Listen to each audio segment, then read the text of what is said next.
cometa con una cabeza tan grande como la Tierra, pasando lo suficientemente cerca, elevaría las aguas de los océanos a millas de altura. Cualquier movimiento sobre el plano de la Tierra implicaría también un movimiento en las aguas. Persiste la tradición de muchos pueblos de que los mares se rompieron y su agua se amontonó y se lanzó sobre los continentes. Para establecer que estas tradiciones se refieren a un mismo evento, o al menos a un evento del mismo orden, sí, porque sabemos que ha habido varios cataclismos, no más de uno, debemos seguir esta secuencia guía. La gran marea siguió a una perturbación en el movimiento de la Tierra. Los anales chinos, que ya hemos mencionado muchas veces, hablan de una gran catástrofe. ¿Sí? Las fuentes del periodo antiguo del pasado chino son muy escasas, ya que fueron destruidas por el emperador Qin Shi Huang, que ordenó que se quemaran todos los libros de historia y de astronomía, así como todas las obras de literatura clásica. Algunos restos, sin embargo, fueron rescatados, se volvieron a poner por escrito y fueron encontrados escondidos en el sepulcro de Confucio. De estos pocos restos de la antigua tradición, los más apreciados son los que hablan del emperador Yahou y su época. En sus días ocurrió el evento que separa el pasado casi borrado, muy oscuro de China, del periodo que se considera histórico, que empieza a haber justamente registros. China fue abrumada por una inmensa catástrofe. En los textos de la dinastía Zhou del siglo XI al III antes de la era común, la historia comienza convencionalmente con la época de Yahou o Yahou, ¿sí? Todos los grandes acontecimientos cosmológicos tuvieron lugar durante su gobierno. Aparecieron los 10 soles, 9 de los cuales fueron derribados por el arquero Yi. La montaña Buzhou, el pilar del noroeste, fue derribada por Gong y ocurrió la gran inundación que finalmente fue controlada por Yu. Esto aparece en una enciclopedia. Una inmensa ola que alcanzó el cielo cayó sobre la tierra de China. El agua estaba bien en lo alto de las montañas y las colinas no se veían en absoluto.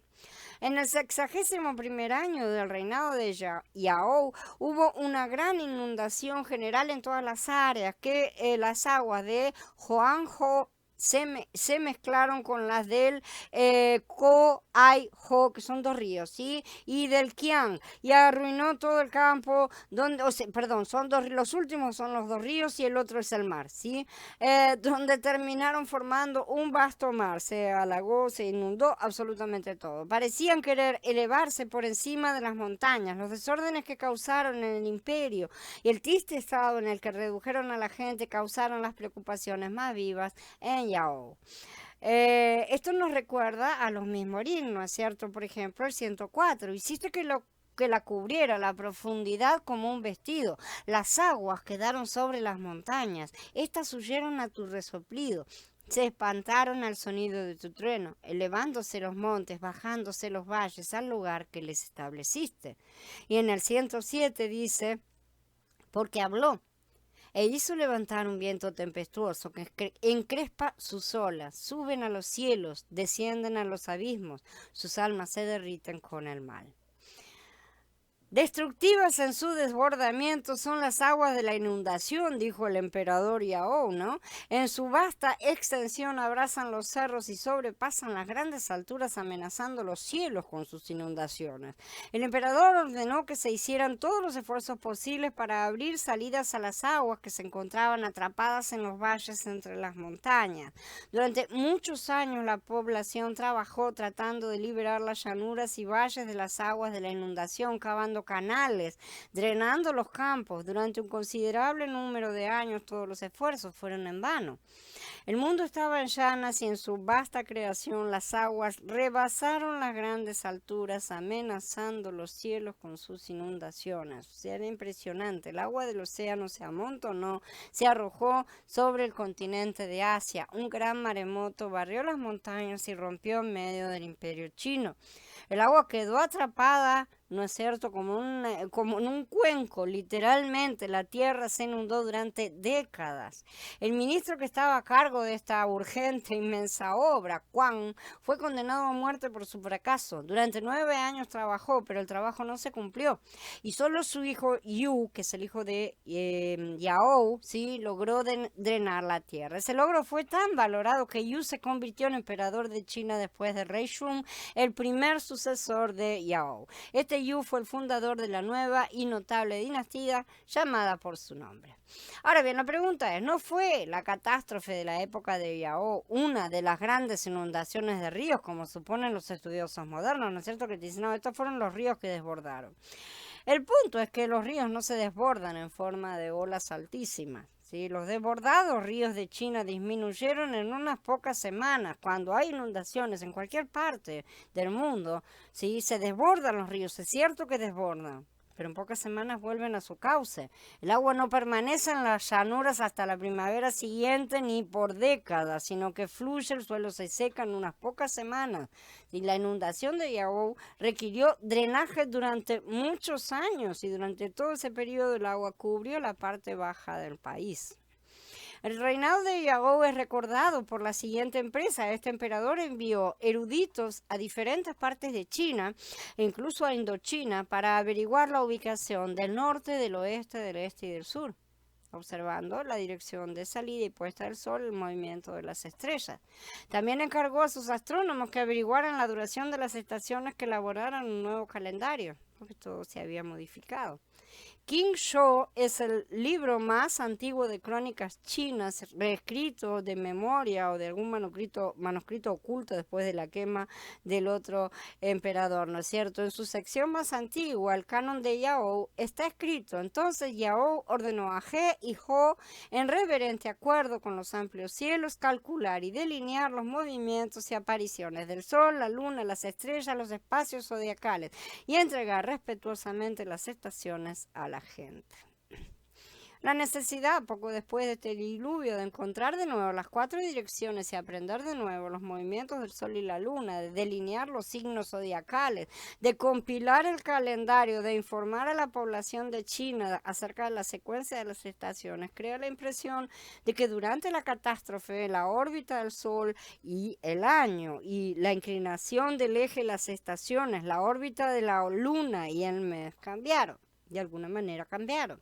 No se nos dice qué causó el cataclismo, pero está escrito en anales antiguos que durante el reinado de Yao una estrella brillante salió de la constelación de Yin. Sin embargo, esta estrella brillante pasó por otro sector, como estamos viendo, del planeta, ¿no es cierto? Y no afectó de manera directa a China, pero sí indirectamente. Estas cosas, estas catástrofes provocan grandes catástrofes también, y es como un dominó que cuando se toca una pieza caen todas las demás. Las tradiciones del pueblo peruano cuentan que por un periodo de tiempo igual a 5 días y 5 noches el sol no estuvo en el cielo, y luego el océano salió de la orilla y con un estruendo terrible rompió sobre el continente. Toda la superficie de la tierra cambió en esa catástrofe. Los Choctaw, asentados actualmente en Oklahoma, tienen el siguiente mito: antiguamente la tierra estuvo sumida en la oscuridad durante mucho tiempo. Por fin los curanderos vieron una luz brillante en el norte, cuya aparición causó gran alegría, pero eran olas altas como montañas acercándose rápidamente. Todas las personas se ahogaron, excepto algunas familias que lo habían esperado y habían construido grandes balsas en las que escaparon. Esto está en el libro de Bellamy, de Lunas, mitos y el hombre. En estas tradiciones hay 2 elementos concurrentes: una oscuridad total que duró varios días, ¿sí? En Asia, día prolongado tenemos, y cuando la luz volvió, una ola alta como una montaña, un tsunami, trajo destrucción. La historia hebrea del paso del mar contiene los mismos elementos. Una oscuridad prolongada y completa, ¿sí? En el capítulo 10 de Shemot lo tenemos. El último día de las tinieblas fue en el mar de Caña, justamente. En el libro de Ginsberg, Leyenda de los Judíos, en el 2º volumen, dice: la última plaga, como las que la precedieron, duró 7 días. Todo el tiempo la tierra estuvo envuelta en oscuridad, solo que no siempre tuvo el mismo grado de densidad. Durante los 3 primeros días no fue tan espeso, pero los egipcios podían cambiar de postura cuando lo deseaban. deseaban. Si estaban sentados podían levantarse y si estaban de pie podían sentarse. En el cuarto, quinto y sexto día la oscuridad fue tan densa que no pudieron moverse de su lugar. O se sentaron todo el tiempo o se quedaron de pie. Como eran al principio, así permanecieron hasta el final. El último día de tinieblas alcanzó a los egipcios no en su propia tierra, sino en el Mar Rojo, en su persecución de Israel. Cuando el mundo salió de las tinieblas, el fondo del mar se descubrió, las aguas se separaron y se amontonaron como muros en una doble marea. Y los israelitas entraron al mar sobre suelo seco, mientras las aguas formaban una pared para ellos a su izquierda y a su derecha, dice Shemot 14. La traducción de la Septuaginta de las Escrituras dice que el agua estaba como un muro. El Corán, refiriéndose a este evento, dice como montañas. En la antigua literatura rabínica se dice que el agua estaba suspendida como si fuera vidrio sólido y macizo.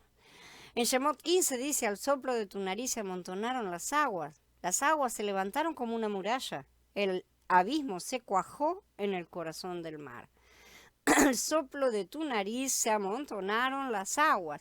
El viento de tu furor ha hecho subir las aguas de la costa. En hebreo literal dice, al soplo de tu nariz las aguas se han reunido. La Septuaginta, las aguas se han dividido. Esta expresión, el aliento de tu nariz, suele marcar la ira de Dios. La versión siríaca lo ha entendido como un viento violento que se levantó y que reunió las aguas en montones. La versión caldea dice, has dispuesto estas aguas de una manera llena de sabiduría por la fuerza de tu palabra. Habacuc parece decir que Dios mismo pasó con su carro en medio del mar para abrir paso a su pueblo. Tú harás cabalgar los corceles por el mar, batiendo las potentes aguas, dice Habacuc en el capítulo 3. Las aguas se levantaron como una muralla. La versión caldea dice, el flujo de agua se detuvo como muro. La Septuaginta, las aguas se unieron, se ligaron juntas como un muro. La versión siríaca dice, se pararon como en botellas. El Corán árabe como montañas. Y lo más moderno, el agua se detuvo en un montón. El abismo se cuajó en el corazón del mar. Las profundidades de las aguas se acumularon en medio del mar. La versión caldea y la Septuaginta dicen, las aguas se endurecieron como el hielo en el medio del mar. Eso es cuajar, literalmente. La mayoría de los intérpretes modernos lo explican en el mismo sentido. Las aguas quedaron suspendidas como un hielo sólido y macizo. Esto está en el comentario literal de todos los libros del Antiguo y Nuevo Testamento de Calmet. El comentarista Rashi, ¿sí?, guiado por la estructura gramatical de la oración en el libro de Shemot, explicó estas partes de la siguiente manera. Se apilaron las aguas. El Targum de Onkelos tradujo el verbo, y lo pone en hebreo, ¿no es cierto?, en el sentido de astucia. El Targum asocia al término cuya raíz tiene las mismas letras que la raíz del verbo de otro verbo, o sea que los dos por eso son muy parecidos. Según Rabenu Bejaye, la astucia de las aguas se manifestó en el hecho de que se mantuvieron como murallas con el doble propósito de que los israelitas pasaran y luego se desplomasen sobre los mitzritas. El Midrash Mejiltá explica que la astucia o inteligencia, entre comillas, ¿no es cierto?, de las aguas se manifestó en el hecho de que con ella se castigó a los misritas medida por medida. Ellos habían querido exterminar a los varones israelitas ahogándolos en las aguas del río y finalmente ellos mismos murieron ahogados. Acá Rashi está consignando justamente interpretaciones de otros rabinos. Sin embargo, dice, es más conforme con la nitidez del estilo de la escritura relacionarlo con el sustantivo, y menciona una palabra en hebreo, en la frase una pila de trigo. O sea, esa palabra corresponde a pila. Tu vientre es como un montón de trigo, dice en el Shir Hashirim, en el Cantar de los Cantares, en el capítulo 7. Y la continuación del pasuk, se mantuvieron como muralla, demuestra que esta palabra significa que se apilaron y no significa astucia. A causa del soplo caliente que en un sentido metafórico salió de su nariz, las aguas se secaron y se volvieron como las ondas y montones de una pila de trigo, las cuales son altas. Y en cuanto a la expresión como muralla, esta expresión debe ser entendida tal y como la traduce el Targum, que la traduce literalmente como muralla. Esta palabra significa agrupamiento y reunión, o sea, en un montón. Esto está en Torah con Rashi en el volumen 2. Esta palabra es ned, Sí, significa exactamente un montón de algo, un montón, una pila, ¿sí? En el sentido cosas apiladas. Y es también la misma palabra que las escrituras utilizan cuando se detuvieron las aguas del Jardín. El Midrashim contiene la siguiente descripción. Las aguas estaban amontonadas hasta una altura de 1600 millas y todas las naciones de la tierra podían verlas. Esto está en el libro de Ginsberg. La cifra de esta oración pretende decir que el montón de agua fue tremendo, no que podían saber calcular correctamente algo. Según las escrituras, las aguas subieron a las montañas y se mantuvieron por encima de ellas y subieron a los cielos también. Un mar desgarrado, entonces, fue un espectáculo maravilloso y no podía haber sido olvidado. Se mencionan numerosos pasajes de las escrituras. Él junta en un montón las aguas del mar y pone en almacenes los abismos. Está el Mismor 33. En el 78 dividió el mar y los dejó pasar. Hizo elevarse las aguas en una represa. Nehemías 9 dice, dividiste ante ellos el mar, ellos pasaron en seco por medio de él, pero a sus perseguidores los echaste en las profundidades como una piedra en las furiosas aguas. Tú dividiste el mar con tu poder, quebraste las cabezas de los monstruos de las aguas, tú aplastaste las cabezas del Leviatán y lo diste por comida a los habitantes del desierto. Dice el Mismor 74. Leviatán es Venus. Es llamado serpiente tortuosa, casualmente, el mismo nombre que muchas civilizaciones le dieron a este cometa en llamas, ¿no es cierto? Como ya estudiamos. En este día, Yahweh castigará con su espada dura, grande y fuerte al Leviatán, la serpiente huidiza, al Leviatán, la serpiente tortuosa, matará al monstruo del mar. Esto está en Yeshaya 27. Luego, el gran mar, o sea, el Mediterráneo, irrumpió en el mar de Cañas en un enorme tsunami. El gran mar se vació en el mar Rojo y las enormes cantidades de agua arrojaron a los egipcios de aquí para allá. Además, el abismo ascendió y se unió con las aguas de arriba en el cielo, de modo que los egipcios encontraron su muerte mientras estaban envueltos en una oscuridad lúgubre, dice el libro de Ginsberg. Fue un evento inusual y debido a que fue inusual se convirtió en el recuerdo más impresionante en la larguísima historia de este pueblo, sin duda alguna. Todos los pueblos y naciones fueron azotados por el mismo fuego y destrozados con la misma furia, pero la mano de Yahweh guió a los israelitas obedientes. Las tribus de Israel en la orilla del mar encontraron que en esta aniquilación su salvación de la esclavitud, no encontraron ninguna perdición ni juicio como le fue dado a los demás. Ellos tenían pacto con la muerte, como dijo Yahweh. Ellos habían hecho un pacto, ¿no es cierto? Entonces el ángel no podía tocarlos. Ellos escaparon de la destrucción, pero sus opresores perecieron ante sus ojos. Cuando los españoles conquistaron Yucatán, los indígenas versados en su literatura antigua relataron a los conquistadores la tradición que les transmitieron sus antepasados. Ellos fueron librados de la persecución de otros pueblos cuando el Adón les abrió un camino en medio del mar. El Señor, perdón, porque ellos hablaban así. Que algunos viejos de Yucatán dicen haber oído a sus pasados que aquella tierra pobló cierta gente que entró por levante, a la cual había Dios librado, abriéndoles 12 caminos por la mar, lo cual, si fuese verdad, era necesario que viniesen de judíos todos los de las Indias. Dice, completamente desconcertado, Fray Diego de Landa en Relaciones de Yucatán. Esta tradición es tan similar a la tradición judía del pasaje que por eso algunos de los frailes que llegaron a América creyeron que los indios de América eran de origen judío, porque era demasiado similar. La división del mar no fue más que el primero de 10 milagros relacionados con el paso de los israelitas a través de él. Los otros eran que las aguas se unían en una bóveda sobre sus cabezas. Se abrieron 12 caminos, uno para cada una de las tribus, dice nuevamente el libro de Ginsberg. Puede haber sido un eco de lo que sucedió en el mar del pasaje o una descripción de un hecho similar al mismo tiempo, pero en otro lugar. No sabemos de dónde sale esta similitud realmente. Según la historia cosmogónica de Laponia, cuando la maldad aumentó entre los seres humanos, la parte más central de la Tierra tembló de terror de modo que las capas superiores de la Tierra cayeron y muchas personas fueron arrojadas a las cavernas en lugares para perecer. Según la epopeya de Laponia, el mundo se vio quedó abrumado por el huracán y el mar, y casi todos los seres humanos perecieron. Después de que el tsunami cayó sobre el continente, las olas gigantes continuaron rodando, los cadáveres se precipitaron en aguas oscuras, porque todo esto afectó también lo que llamaban el abismo, o sea, las partes más profundas. El gran terremoto, los abismos se abrieron en la tierra, la aparición del cuerpo celeste con destellos como serpientes, ríos que fluyen hacia arriba, una muralla de agua que lo aplasta todo, montañas que se nivelaron o fueron cubiertas de agua, el mundo que se volcó y luego fue enderezado, el sol que ya no brillaba en el cielo.